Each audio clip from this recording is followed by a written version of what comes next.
அடுத்து வரும் நிகழ்ச்சியானது ஜாய்ஸ் மேயர் ஊழியங்களின் நண்பர்கள் மற்றும் பங்காளர்களால் தாங்கப்படுகிறது.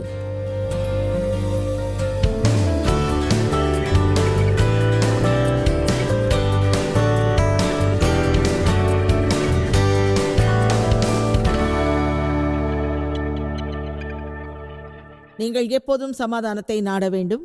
அப்போது எல்லோருக்கும் பொதுவாக வரும் குழப்பங்கள் எதுவும் உங்களுக்கு வராது. உங்கள் இருதயத்தை பின்பற்றுங்கள். 1 பேதுரு 3:11. தீமையை விட்டு நீங்கி நன்மையை செய்து சமாதானத்தை தேடி அதை பின்தொடரக் கடவன். இணக்கத்தோடு இருங்கள், பயத்தோடு இருக்காதீர்கள், கோபமான உணர்வுகளோடும் நீதி முரண்பாடுகளோடும் இருக்காதீர்கள். இதை கேளுங்கள், பேரளவில் தேவனுடன் சமாதான உறவை விரும்பாதீர்கள். உங்கள் தோழர்களோடும் உங்களோடும் அதை பின்பற்றி இருங்கள். அந்த வேத வசனம் எனக்கு மிகவும் உதவியாக இருந்தது. ஏனென்றால், தேவனே எனக்கு சமாதானம் தாரும், என் தேவனே சமாதானம் தருவீராக. தேவனே தயவு செய்து சமாதானம் தாரும், சமாதானம் தாரும் என்று நான் கேட்டவுடனே அது எனக்கு கிடைக்காது என்று அறிவேன். எப்போதும் சமாதானத்திற்காக ஜெபிக்கிறேன்.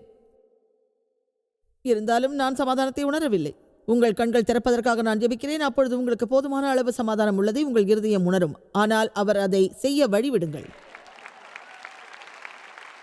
ஆமென். அதை நான் நன்றாக புரிந்து கொள்வதற்கும் அறிந்து கொள்வதற்கும் எனக்கு பல வருடங்கள் தேவைப்பட்டது. சில நேரங்களில் நான் தவறாக ஜெபிப்பதாக நினைப்பேன். நம்மிடம் ஏற்கனவே உள்ளதற்காக ஜெபிக்கிறோம், ஆனால் அதை நாம் பயன்படுத்துவதில்லை. அது எப்படி உள்ளதென்றால், தேவும் நானும் ஒருமுறை சத்தமாக விவாதித்தோம். விவாதம் முற்றுவதன் அர்த்தம் என்ன என்பது உங்களில் எவ்வளவு பேருக்கு தெரியும்? சரி, அது போருக்கான ஒரு அறிகுறியை போன்றது. அது முற்றினால் அதுதான் நிகழும். அந்த வகையில் சில விஷயங்களில் நானாகவே உணர்ந்தேன், என்னில் அவை மேலோங்கியது. அந்த மாதிரியான நேரங்களில் என் வாய் தானாகவே மூடிக்கொள்ளும்.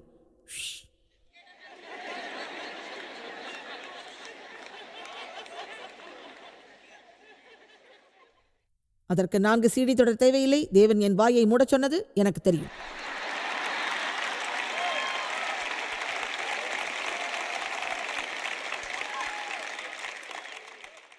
ஆனால் என் வாயை மூட நான் விரும்பவில்லை. நீங்கள் எப்படியோ, ஒருவேளை நான் தவறு என்று நினைப்பதை நீங்கள் சரி என்று நினைக்கலாம். அவ்வளவுதான் வித்தியாசம், அவ்வளவுதான்.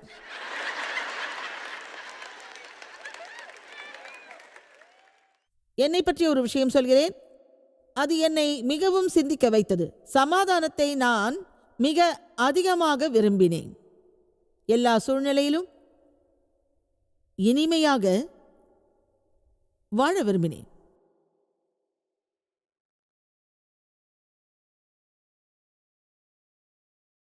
சமாதானம் இல்லாமல் வாழக்கூடாது என்று தீர்மானித்தேன். அதற்காக நான் முதலில் செய்த காரியம், அது உங்களுக்கும் ஏற்புடையதாக இருக்கலாம். அப்போது என் சமாதானத்தை பறிப்பது எவை என்பதில் கவனம் செலுத்தினேன். பிறகு அதில் மாற்றங்கள் செய்தேன். இப்போது அதை உங்களிடம் சொல்வதன் மூலம் இங்குள்ள ஒவ்வொருவரும் இப்படி கேட்பீர்கள், என் சமாதானத்தை பறிப்பது எது? நீங்கள் அதில் முழு கவனம் செலுத்துங்கள்.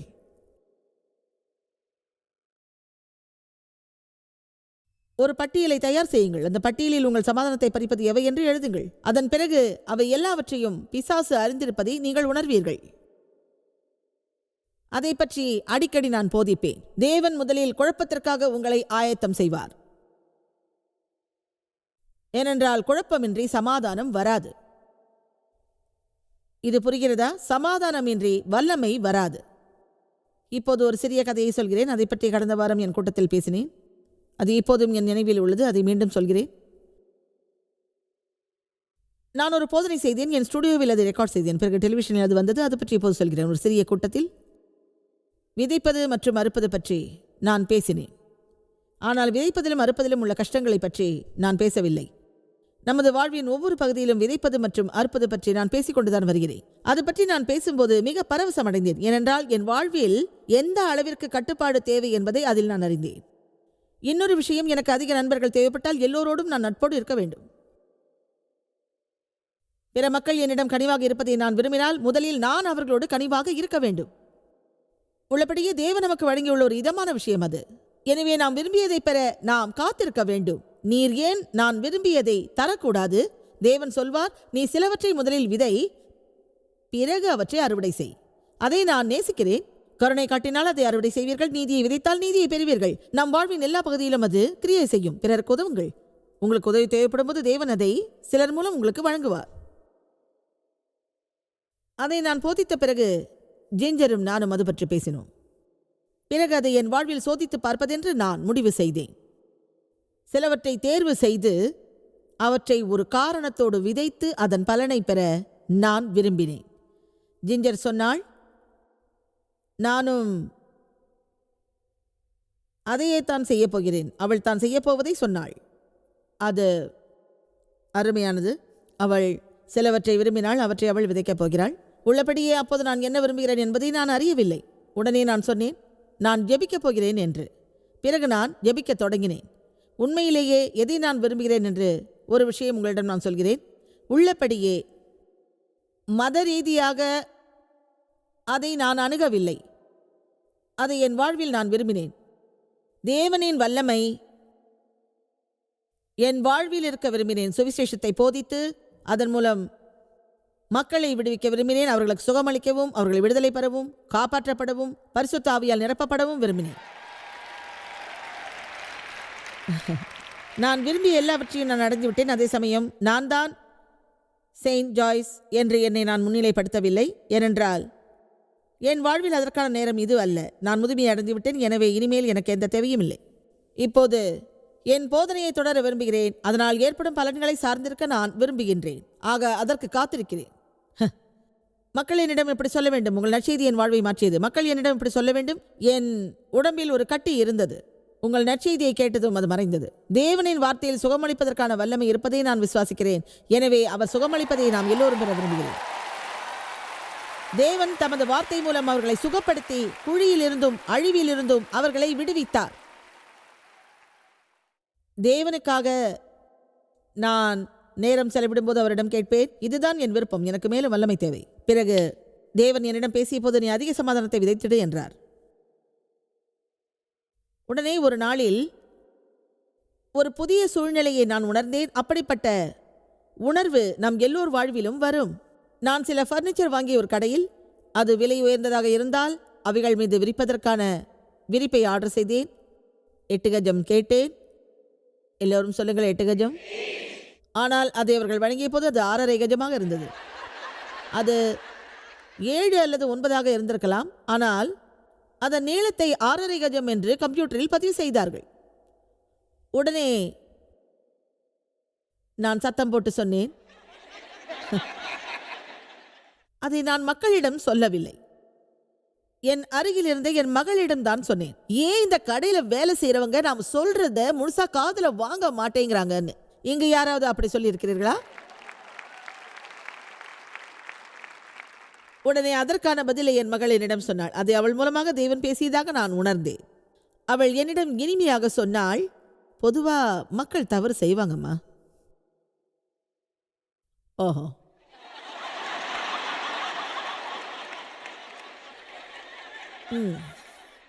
நாம் எல்லோரும் அப்படி இருக்க அதிக வாய்ப்புள்ளதாக நான் நினைக்கிறேன். அந்த நாள் எனக்கு ஓய்வான ஒரு நாளாக இருந்திருந்தால் குறைந்தது 5 அல்லது 6 பேரிடம் அதை பற்றி நான் சொல்லியிருப்பேன். இப்போது நான் சொல்லப்போவது உங்களுக்கு வியப்பாக இருக்கும். நான் மிகவும் ஏமாற்றம் அடைந்தேன். என்னால் அதை ஏற்றுக்கொள்ள முடியவில்லை. நான் கேட்டது 8 கஜம், அவர்கள் கொடுத்தது 6.5 கஜம். அந்த 6.5 கஜம் துணி என்னை மிகவும் எரிச்சலடைய செய்தது. ஏனென்றால் அது 8 கஜமாக மாறப்போவது இல்லை. அந்த நேரத்தில் என்ன செய்வதென்று எனக்கு தெரியவில்லை. என்னிடம் இருந்ததோ 6.5 கஜம் துணி, ஆனால் எனக்கு தேவையோ 8 கஜம் துணி. வேறு வழி இல்லாமல் அதை மறுபடியும் நான் ஆர்டர் செய்தேன். அதற்காக காத்திருந்தேன்.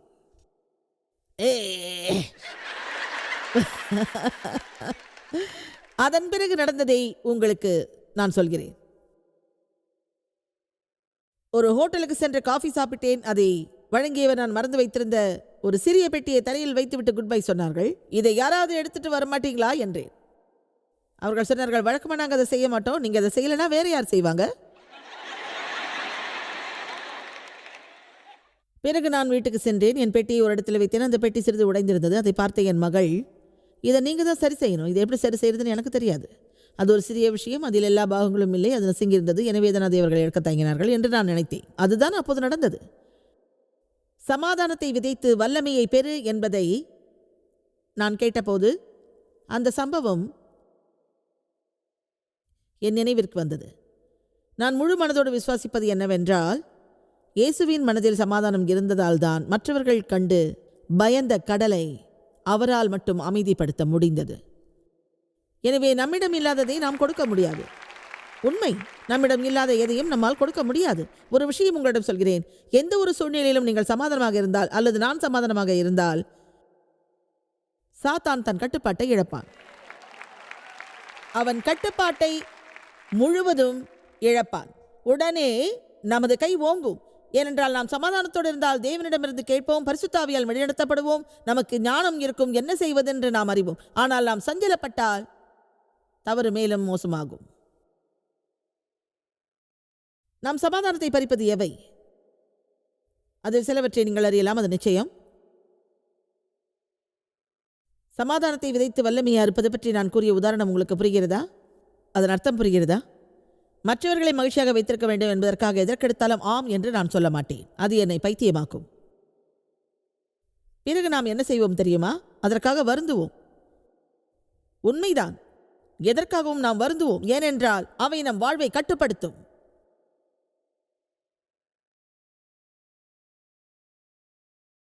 நாள்தோறும் அது நம்மை கட்டுப்படுத்தும். நாள்தோறும் நாள்தோறும் நாள்தோறும் நாள்தோறும் நாள்தோறும் அது நமக்கு நிகழும். இதை கவனமாய் கேளுங்கள். நாள்தோறும் அது தானாக நிகழாது, ஆனால் நாம் அதை அனுமதிப்பதால் நிகழும். அது நல்ல கருத்து, அது எனக்கு உதவியதற்கு நன்றி. ஆனால் அப்போதுதான் நாம் வலையில் வீழ்வோம். நாம் சொல்வோம், அதுதான் எப்பவுமே எனக்கு நிகழுதே என்று.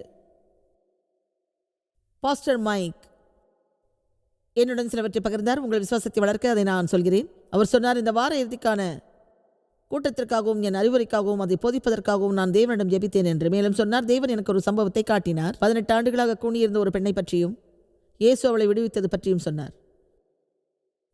அவர் மேலும் சொன்னார், தங்கள் வாழ்வில் பல ஆண்டுகளாக மன அழுத்தத்தோடு உள்ள மக்கள் உங்கள் கூட்டத்திற்கு வந்திருக்கக்கூடும். அந்த கூட்டத்தில் நீங்கள் அவர்களிடம் சொன்ன தேவனின் வார்த்தை அவர்களை விடுவிக்கும். பிறகு அவர்கள் நிமிர்ந்து நின்று தங்கள் சுமைகளை களைவார்கள். எனவே அநேக மக்களின் மனதில் அது போன்ற எண்ணம் வந்திருக்கும் என்று நான் நம்புகிறேன். அவர்கள் சொல்வார்கள், இனிமேலும் நான் இப்படி வாழ மாட்டேன் என்று. இந்த கருத்தை யார் மீதாவது நான் திணிக்கிறேனா? இனிமேலும் நான் அப்படி வாழ மாட்டேன், இனிமேலும் நான் அப்படி வாழ மாட்டேன். அதனால் உங்கள் சூழ்நிலைகள் மாறும் என்று நினைக்காதீர்கள், அது சாத்தியமல்ல. அதற்காக தேவன் உங்களோட கிரியை செய்து அதை அவர் மாற்ற வேண்டும். அதுக்கெல்லாம் என்னால் உதவி செய்ய முடியாது. அப்படி சொல்லாதீங்க. நானும் அப்படித்தான் சொன்னேன். உங்ககிட்ட ஒரு விஷயம் சொல்றேன். வேத வசனத்தை படிக்க வேண்டும். அதாவது ஒவ்வொரு வேத வசனத்தையும் ஆழமாக படிக்க வேண்டும். அதன் மூலம் சமாதானத்தை நீங்கள் அறிய வேண்டும். அதை நீங்கள் விவரமாக எழுத வேண்டும். உங்கள் கம்ப்யூட்டரில் பதிய வேண்டும். அதை உங்கள் வீட்டு சுவரில் பொருத்த வேண்டும். அதை நீங்கள் பார்க்க வேண்டும், தொடர்ந்து பார்க்க வேண்டும். அப்போது உங்கள் குழப்பத்தை பற்றி நீங்கள் உணர்வீர்கள். அதன் பிறகு அதை அகற்றிவிட்டு நீங்கள் சமாதானத்துடன் வாழ்வீர்கள். அதுவே சமாதானம், அதுவே சமாதானம். அதை தொடங்குவது மிக சுலபம் அல்ல, ஏனென்றால் அது உங்களுக்கு புதியதாகும். அதை மட்டும் நீங்கள் அறிந்து கொண்டால் உங்கள் பிரச்சனைகள் எல்லாம் தீரும். இனியும் நான் அப்படி வாழ முடியாது, இனியும் அப்படி நான் வாழ மாட்டேன். காரணம், எனக்கு அதிக வயதாகி விட்டதால் அப்படி நான் வாழ முடியாது. தேவனை நாம் விசுவாசிக்காவிட்டால் நமக்கு மன அழுத்தம் வரும். அப்போது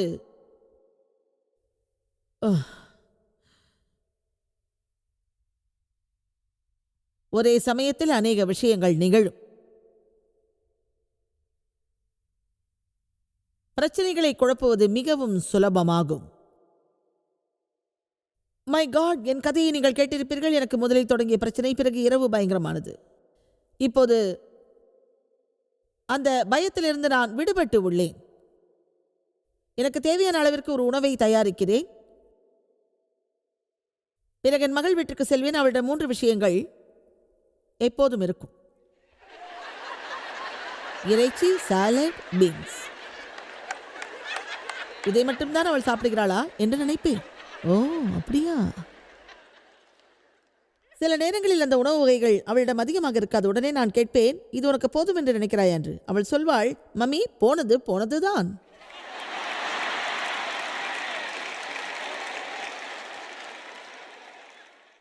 அவள் அப்படி சொன்னது எனக்கு குழப்பமாக இருக்கும்.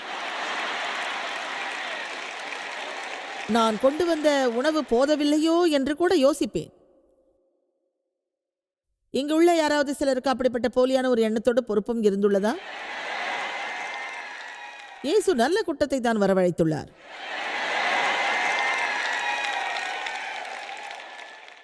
உங்களிடம் ஒன்று சொல்கிறேன், உங்கள் பிரச்சனையை அறிய நான் உதவுகிறேன். சிக்கலான விஷயங்களை சரி செய்ய உங்களுக்கு நான் ஆலோசனை வழங்குகிறேன். அது எனக்கு சுலபம். நீண்ட காலம் அதிகமான சத்தம் என் வாழ்வில் இருந்தது. இப்போது அமைதியாக உள்ளது. ஓ, தங்களை சுற்றியபடி எப்போதும் மற்றவர்கள் வர வேண்டும் என்று நினைக்கும் மக்களோடு நான் இல்லை. அவர்கள் சத்தமான இசையை விரும்புவார்கள்.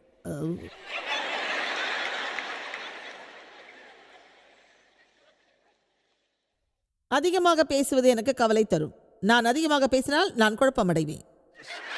நீங்கள் அதை செய்வீர்களா? நீங்கள் என்ன பேசுகிறீர்கள் என்று தெரியாத வரை அதை பேசுவீர்களா? அல்லது ஏன் அதை பேசுகிறோம் என்று நினைப்பீர்களா? பிறகு நான் ஏன் வாயை மூடக்கூடாது என்று அமைதியாவீர்களா? உங்கள் வாய் அசைந்தபடி இருந்தால் வார்த்தைகள் வந்தபடி இருக்கும். ஒரு விஷயத்தை நான் மிகவும் வெறுக்கிறேன். எதுவுமே பேசாத ஒருவரோடு நான் இருந்தால் பிறகு எல்லாமே நான் தான் பேச வேண்டியிருக்கும். அவர்களோடு இருப்பது மன அழுத்தத்தை தரும். அது எனக்கு தேவையில்லை. அமைதியாக இருப்பதே எனக்கு சுகம். அதிகமாக ஒருவர் ஏன் பேசுகிறார் என்பதை ஆராய்ந்துள்ளேன். அவர்களுக்கு சரியான தூக்கம் இருக்காது. நீங்கள் அப்படி இருக்க மாட்டீர்கள். ஆரோக்கியமற்ற உணவை சாப்பிடுவதும் அதற்கு ஒரு காரணம். நாம் பென்சில்வேனியாவில் ஹெர்சேயில் உள்ளோம்.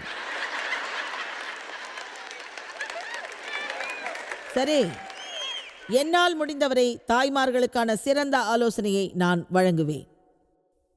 சரியா? இன்று என் ஹோட்டல் அறைக்கு சென்றேன். அங்கிருந்த மேஜையில் அழகான ஒரு வெள்ளை நிற சாக்லேட் இருந்தது. அதை பார்த்ததும் அதை நான் சாப்பிடக்கூடாது என்று நினைத்தேன். ஒரு விஷயம் உங்களிடம் சொல்வேன், அதற்கு நீங்கள் தயாரா?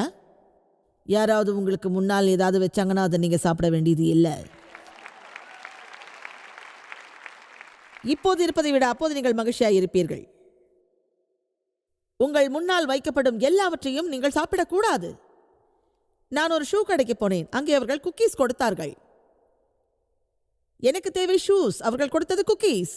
சென்ற வாரம் அங்கே சென்றேன். குக்கீஸ் வேண்டாம் என்றேன். குக்கீஸுக்கு நோ சொன்னேன். ஆனாலும் ஒரு பெண் வாசல் வரை என்னை பின்தொடர்ந்து வந்து ஒரு பையில் குக்கீஸ் கொடுத்தாள். நான் அவளை அறிவேன். அங்கே நான் ஷூ வாங்குவதால் அவளும் என்னை அறிவாள். எங்களுக்குள் பழக்கம் இருந்தது. அவளிடம் சொன்னேன், கேள், உனக்காக நான் போதித்தேன்.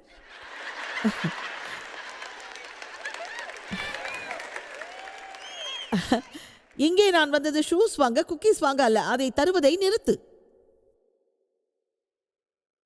அங்கே சிலர் அமர்ந்தபடி குக்கீஸ் சாப்பிடுவதை பார்த்தேன். பலர் சாப்பிடுகிறார்கள். குக்கீஸ் சாப்பிடுவதை பார்த்தேன். ஆக குக்கீஸ் சாப்பிடுவர்களும் அங்கே இருந்தார்கள். குக்கீஸ் அவர்களுக்கு தேவை, ஆனால் நான் அதை விரும்பவில்லை.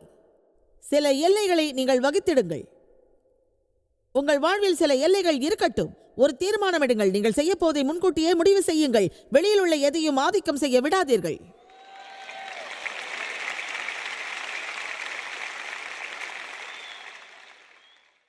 நான் விலகி இருக்க வேண்டிய விஷயங்களில் நான் ஈடுபட்டிருந்தேன். அதுதான் என் சமாதானத்தை பறித்தது. சென்ற வாரம் வேதத்தில் படித்ததை நான் சொல்கிறேன். உன் வேலையை பார். ஒரு முட்டாள்தனமான மனிதன் தனக்கு இருந்த ஒரு பிரச்சனையை அறிந்தான். ஆனால் அதற்காக அவன் எதையும் செய்ய மறுத்தான். ஒன்று சொல்லவா, உங்கள் மன அழுத்தத்தை யாராவது போக்கும் வரை நீங்கள் காத்திருக்கக்கூடாது.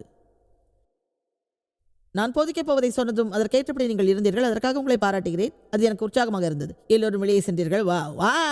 ஒருவேளை நான் சொன்னபடி மன அழுத்தத்தை போக்குவதற்கான எல்லா முயற்சிகளிலும் நீங்கள் ஈடுபட்டிருப்பீர்கள். ஆனால் உங்கள் வலுவான உணர்ச்சிகளை அப்புறப்படுத்த தவறி இருப்பீர்கள். அநேகம் பேரிடம் எதையும் தேர்வு செய்யும் பழக்கமோ, அதை கேட்கும் பழக்கமோ, படிக்கும் பழக்கமோ இல்லை. அதிக சுமை பற்றியும் மன அழுத்தத்தை போக்குவது பற்றியும் நான் போதித்தேன். அதை கேட்டவுடன் நினைத்திருப்பீர்கள், எனக்கு ஒரு அற்புதம் நிகழப்போகிறது, இனிமேல் எனக்கு மன அழுத்தம் இருக்காது என்று. உடனே அதில் பரவசம் அடைவீர்கள். ஒரு உண்மை தெரியுமா, எல்லோருக்கும் பரவசத்தின் அளவு குறைந்து கொண்டே போகும். இப்போது நான் சொன்ன விஷயத்தை எவ்வளவு பேர் ஏற்கிறீர்கள்? அந்த உண்மைகளை ஏற்கிறீர்கள். அதில் ஒன்றை மட்டும் நீங்கள் ஏற்றாலே போதும். அது உங்கள் வாழ்வை மாற்றும், உங்கள் மன அழுத்தத்தை குறைக்கும். முதலில் அதை செய்யுங்கள். இது பற்றி வேறு எதுவும் நான் சொல்வதற்கு இல்லை. நீங்கள் என்ன செய்வது என்பதை அறியாவிட்டால், உங்கள் பிரச்சனையை எப்படி தீர்ப்பது என்பதை அறியாவிட்டால், நீங்கள் செய்வதையே மீண்டும் மீண்டும் செய்வீர்கள். அப்படி மீண்டும் மீண்டும் செய்வதையே நீங்கள் செய்து வருவதால் பல புதிய விளைவுகளை நீங்கள் சந்திக்க நேரிடும். அதை விடுத்து உங்கள் வாழ்வில்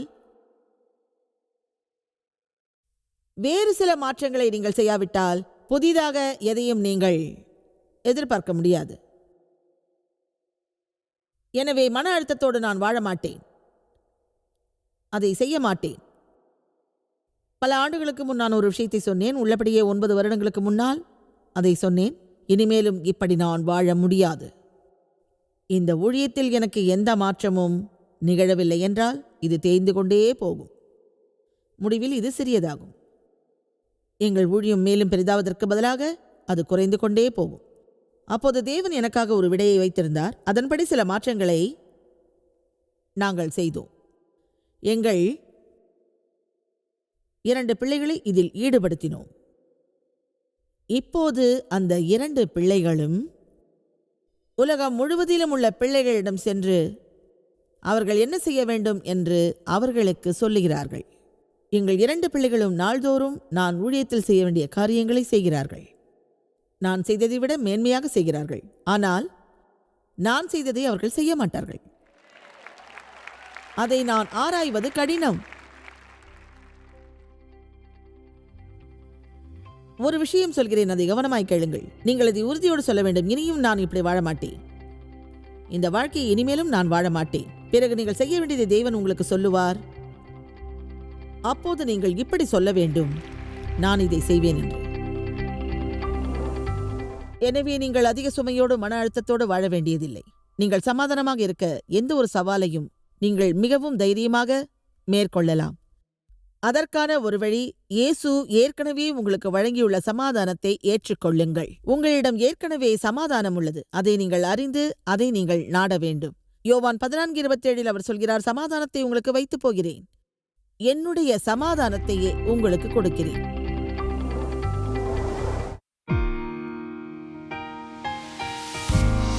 இந்த ஊழியத்தை உலகமெங்கும் சாத்தியமாக்கும் நண்பர்களுக்கும் பங்காளர்களுக்கும் எங்களது நன்றியையும் பாராட்டுகளையும் தெரிவிக்கிறோம். ஒன்றாய் இணைந்து நாம் பசி உழவுகளை போஷித்து உடைகளை கொடுத்து தேசங்களுக்கு சுவிசேஷத்தை சொல்லி வருகிறோம். எங்களை தொடர்பு கொண்டு www.jmumindia.org உங்கள் ஜெப தேவைகள் மற்றும் எங்களின் வெளியீடுகள் பற்றி அறிந்து ஜாய்ஸ் அவர்கள் நிகழ்ச்சிகளை அறிந்து எங்களோடு இணைந்து தேவ அன்பை உலகிற்கு பரவச் செய்யுங்கள். அடுத்து வரும் நிகழ்ச்சியானது ஜாய்ஸ் மேயர் ஊழியங்களின் நண்பர்கள் மற்றும் பங்காளர்களால் தாங்கப்படுகிறது.